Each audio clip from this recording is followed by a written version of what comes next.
जब ब्राह्मण परिवार के, उन्हीं के गांव के ब्राह्मण परिवार के सदस्य जब वो हैं ज्ञान प्रकाश दुबे जी, तो उनको अपने घर नहीं रोकना चाहिए था। उनको सीधे उनके घर ले जाकर समझा बुझा करके, आप प्रतिनिधि ये हैं, समझा बुझा करके उनके घर रख देना चाहिए था। लेकिन ये अपने घर, सबसे पहले इस घटना में सबसे पहले दोषी, हमारे समझ से सबसे पहले दोषी प्रशासन के लोग हैं और राजस्व विभाग के लोग हैं। मित्रों, अगर राजस्व विभाग और प्रशासन के लोग पहले से सचेत रहते तो आज ये दोनों परिवार देवरिया में दिल दहलाने वाली घटना नहीं हुई होती। मित्रों, इसी के बीच देवरिया में दिल दहलाने वाली घटना, पूर्व जिला पंचायत सदस्य सहित 6 लोगों की दुर्दर्द, 6 लोगों की हत्या की वजह मित्रों 7 साल पुरानी जमीनी विवाद को लेकर के ये नरसंहार हुआ है। एक ब्राह्मण परिवार और यादव परिवार के बीच नरसंहार की कहानी है। ब्राह्मण परिवार सत्यदेव दुबे, जिनके 3 भाई थे। सत्यदेव दुबे बड़े भाई थे, जनार्दन दुबे थे, और तीसरा भाई ज्ञानचंद दुबे थे, जिसमें बड़े भाई जनार्दन भाई मर चुके हैं उनके, और ज्ञान प्रसाद जी जिंदा है, जिसकी मंद बुद्धि कही जाती है। हर गांव में आप देखेंगे तो कहीं ना कहीं 1-2 आदमी मिल ही जाते हैं कि जिनका दिमाग कम होता है, उनसे लोग चीटिंग लेते हैं, मजाक करते हैं। उसी तरह ज्ञान दुबे जी, जिसको प्रेम से लोग साधु जी कहते हैं, साधु जी का दिमाग कुछ हल्का था, और उसी गांव के पूर्व जिला पंचायत सदस्य जिसका नाम है प्रेमचंद यादव। मित्रों, प्रेमचंद यादव 7 बरस पहले 2014 में जिला पंचायत सदस्य थे, जिनका विद्यालय भी है, और माताजी ग्राम प्रधान थी। क्षेत्र में अच्छा उनका दबदबा था, अच्छे ढंग से थे, और उन्हीं के घर जो मंद बुद्धि के ज्ञान प्रसाद चंद दुबे जी हैं, उन्हीं के घर आते हैं और कहते हैं कि यादव जी आपके ही घर पर मैं रहूंगा, और यहीं खाऊंगा, रहूंगा, काम करूंगा, और मैं अपने घर नहीं जाऊंगा। यादव जी ने पूछा, पूर्व जिला पंचायत सदस्य प्रेमचंद यादव जी ने पूछा कि क्यों ऐसा करना चाहते हैं। मित्रों, उन्होंने बताया कि हमारे भाई जो है सत्य प्रकाश दुबे जी हमें हमेशा गाली देते हैं, बोलते रहते हैं, झगड़ा करते रहते हैं। मित्रों, ये सत्य बात है कि हर परिवार में कहीं ना कहीं बातचीत होती रहती है, झगड़ा झंझट होता रहता है। तो ये थोड़े नहीं है कि नाराज होकर के किसी और के यहाँ चला जाए। अरे रिश्तेदारी में चले गए होते, कहीं और चले गए होते, लेकिन यादव जी के घर जाना उनका आज ये दोनों परिवार का मीठा मीठ मिल गया। मित्रों, यादव जी ने अपने घर उनको रख लिया, ये भी गलती किया। जब ब्राह्मण परिवार के, उन्हीं के गांव के ब्राह्मण परिवार के सदस्य जब वो हैं ज्ञान प्रकाश दुबे जी, तो उनको अपने घर नहीं रोकना चाहिए था। उनको सीधे उनके घर ले जाकर समझा बुझा करके, आप प्रतिनिधि ये हैं, समझा बुझा करके उनके घर रख देना चाहिए था। लेकिन ये अपने घर रख लिए। रखने के बाद 2014 में उनकी जमीन थी, एक भाई के नाम से 8 बीघे के लमसम जमीन थी, और ये पूरे जमीन खिया पिया करके, आप फुसला करके, जैसे मान लीजिए कोई भी कहीं अगर रहता है तो वहां के प्रेम भाव में बदल जाने के बाद वो कहने लगता है कि भैया चलिए आपको मैं पूरा दे रहा हूं, ये कर दे रहा हूं, वो कर दे रहा हूं। उसी में झांसे में आकर के ज्ञान प्रकाश दुबे जी अपनी जमीन 8 बीघे प्रेम प्रकाश यादव को रजिस्ट्री कर देते हैं। मित्रों, रजिस्ट्री कर देते हैं। प्रेम प्रकाश यादव जी दबंग किस्म के आदमी थे, क्षेत्र में उनका अच्छा रसूख था, और उस जमीन को कब्जा कर लेते हैं, जोतने बोने लगते हैं। मामला ये धीरे धीरे 6 या 7 बरस चल चुका था। इसी बीच सत्य प्रकाश दुबे जी ने अपने बेचारे अपने परिवार को लेकर के थाने से लेकर के तहसील तक चारों तरफ एप्लीकेशन दे चुके थे कि मेरा भाई पागल किस्म का है, उसको साला बुझा करके, खिया पिया करके प्रेमचंद दुबे ने और प्रेमचंद यादव ने मेरी जमीन रजिस्ट्री करा ली है। मित्रों, सबसे पहले इस घटना में सबसे पहले दोषी, हमारे समझ से सबसे पहले दोषी प्रशासन के लोग हैं और राजस्व विभाग के लोग हैं। मित्रों, अगर राजस्व विभाग और प्रशासन के लोग पहले से सचेत रहते तो आज ये दोनों परिवार देवरिया में दिल दहलाने वाली घटना नहीं हुई होती। मित्रों, इसी के बीच एक दिन जो सोमवार को दिन 2 अक्टूबर को गांधी जयंती थी, गांधी जयंती के ठीक सुबह 7 या 6 बजे प्रेमचंद यादव के यहाँ टेलीफोन आता है। उनकी औरत जो बता रही है, बयान दे रही है, उसके ही हिसाब से मैं बता रहा हूं।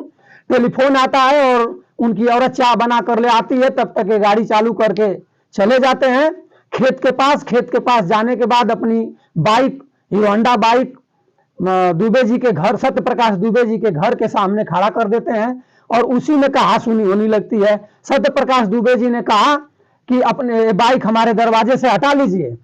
उसी में प्रेमचंद यादव, भाई यादव वर्ग के ये हैं, प्रेमचंद यादव ने कहा कि क्या आपके बाप का चक्रोट है, मैं चक्रोट पर गाड़ी खड़ा किया हूं। मित्रों, इसी दौरान कहासुनी होने लगी, बात आगे बढ़ी। सत्य प्रकाश दुबे के परिवार के लोग, लड़की थी और उनकी बीवी थी, निकल कर बाहर आई। बात कहासुनी में आगे बढ़ गई, हाथापाई होने लगा।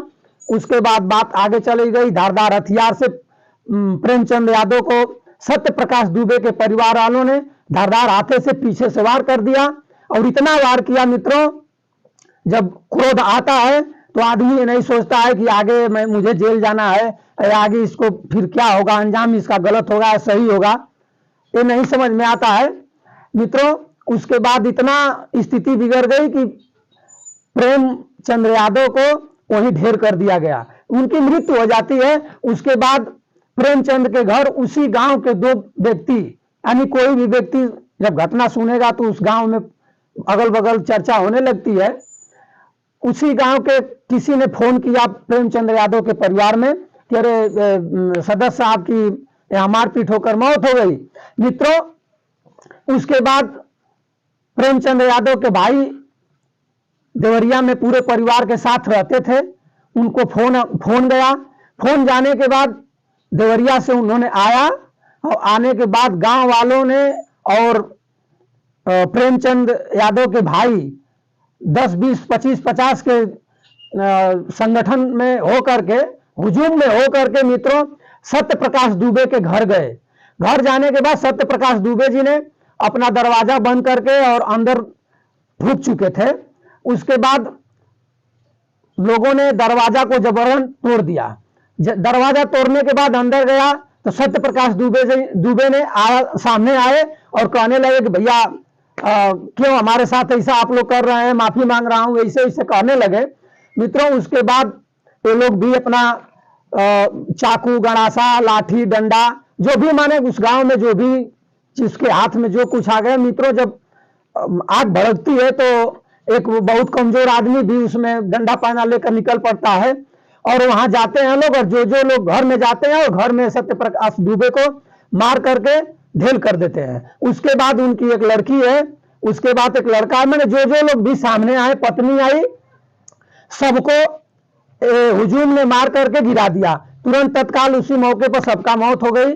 उसके बाद मित्रों सबसे बड़ी बात तो यह है, जब प्रेम प्रकाश यादव की मौत हो गई तो प्रेम प्रकाश यादव के घर पर सूचना देने के लिए गांव के लोग तैयार थे, लेकिन एक सवाल यहाँ उठना ये जरूरी है कि जब वो मौत हुई 10 मिनट और 5 मिनट में तो हुई नहीं होगी, कम से कम आधा घंटा और 1 घंटा का मामला है। मित्रों, इतने समय में भी 112 नंबर, एसपी कप्तान का नंबर, थाना का मोबाइल नंबर, क्या उस गांव में किसी के पास नहीं था? किसी ने नहीं 112 पर फोन किया। अगर फोन किया तो प्रशासन के लोग मित्रों 7 बजे 112 हर गांव के इर्द गिर्द में 10 या 5 किलोमीटर के अंतर में खड़ी रहती है। चीता मोबाइल भी रहती है, बाइक से जो चलती है। मित्रों, किसी ने अगर फोन पे बताया होता तो क्या 100 नंबर वहां नहीं आई होती, प्रशासन के लोग नहीं आए होते? ये प्रशासन की घोर लापरवाही है। इसको मैं यही कहूंगा कि प्रशासन और राजस्व विभाग के लोगों के मिली भगत से एक घटना घटी है। मित्रों, उसके बाद प्रशासन के लोग आए और आज गांव में पूरी छावनी में गांव पूरा तब्दील हो गया है। वहां किसी के घर कोई है नहीं, सब इधर उधर भाग निकल चुके हैं और दुबे जी के परिवार के एक छोटा सा 8 वर्ष का बालक जो कि गोरखपुर मेडिकल कॉलेज में भर्ती है, वहां अपने जिंदगी और मौत से जूझ रहा है।